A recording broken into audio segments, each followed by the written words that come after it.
المتتبعين الكرام، نتمنى تكونوا بخير وعلى خير. غنعطيكم افضل توقعات وافضل مراهنات بالنسبه لمباراه يوم الاحد، ونبداو في سيلتا فيغو وبلد الوليد.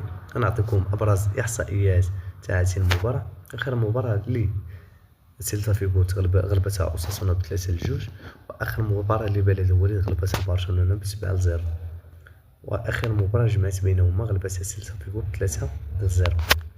نعطيكم الترتيب ديالهم في الدوري الاسباني. سيلتا فيغو في المركز 8، بلد الوليد في المركز 16. ونعطيكم افضل توقعات وافضل مراهنات بالنسبه لهذه المباراه.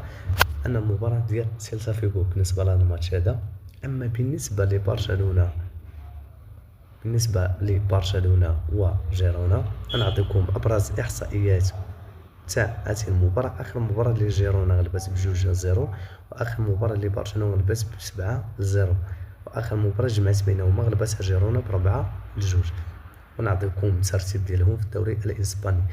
برشلونه في المركز الاول، جيرونا في المركز الخامس. ونعطيكم افضل توقعات وافضل مراهنات بالنسبه لهذه المباراه، على المباراه ديال برشلونه. اما بالنسبه لاس بالماس واتلتيكو بيلباو، نعطيكم ابرز احصائيات والاداء الخاص بهم كما تلاحظون. ونعطيكم الترتيب ديالهم في الدوري الاسباني. اتلتيكو بيلباو في المركز 14، لاس بالماس في المركز 18. ونعطيكم افضل توقعات وافضل مراهنات بالنسبه لهذه المباراه، المباراه ديال اتلتيكو بيلباو بالنسبه لهذا الماتش هذا. اما بالنسبه لاتلتيكو مدريد وفالنسيا، نعطيكم ابرز احصائيات والاداء الخاص بالفريقان. وقدموا اخر مباراه غلبت اتلتيكو مدريد ب2-0. ونعطيكم الترتيب ديالهم في الدوري الاسباني. اتلتيكو مدريد في المركز الاول، فالنسيا في المركز 20. ونعطيكم افضل توقعات وافضل مراهنات بالنسبه لهذه المباراه، المباراه ديال اتلتيكو مدريد. اما بالنسبه للدوري الروشن السعودي بين الاتحاد والوحده، نعطيكم ابرز احصائيات والاداء الخاص بالفريقين. اخر مباراه للاتحاد غلبت ب2-1. واخيرا نعطيكم الترتيب ديالهم في الدوري الروشن السعودي. الاتحاد في المركز الرابع، الوحده في المركز 8. ونعطيكم افضل توقعات وافضل مراهنات بالنسبه لهذه المباراه، المباراه ديال الاتحاد. اما بالنسبه قادسية والشباب، غنعطيكم ابرز احصائيات والاداء الخاص بالفريقان. اخر مباراه غلبتها قادسية ب1-0. نعطيكم الترتيب ديالهم في الدوري الروشن السعودي. القادسية في المركز الثاني، الشباب في المركز 11.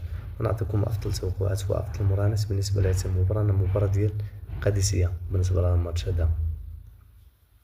اما بالنسبه للدوري الانجليزي الممتاز بين توتنهام وارسنال، نعطيكم ابرز احصائيات تاعهم. اخر مباراه لتوتنهام غلبتها نيوكاسل ب2-1، واخر مباراه لارسنال غلبت استون فيلا ب2-0. ونعطيكم الترتيب ديالهم في الدوري الانجليزي. ارسنال في المركز 5، توتنهام في المركز 12.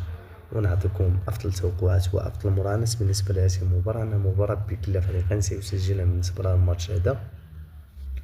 اما بالنسبه ويلبيس ونيوكاسل، نعطيكم ابرز احصائيات والاداء الخاص بالفريقين. اخر مباراه تعادلات 2-2. واخر مباراه الترتيب ديالهم في الدوري الانجليزي. نيوكاسل في المركز الخامس، ويلبيس في المركز 18. ونعطيكم افضل توقعات وافضل مراهنات بالنسبه لهذه المباراه، ان المباراه كلا فريقين سيسجلان بالنسبه لهذا الماتش هذا اللي بغينا عليه. ونتمنى تفعلوا معنا خوت والبارطاج. تحيه الجميع.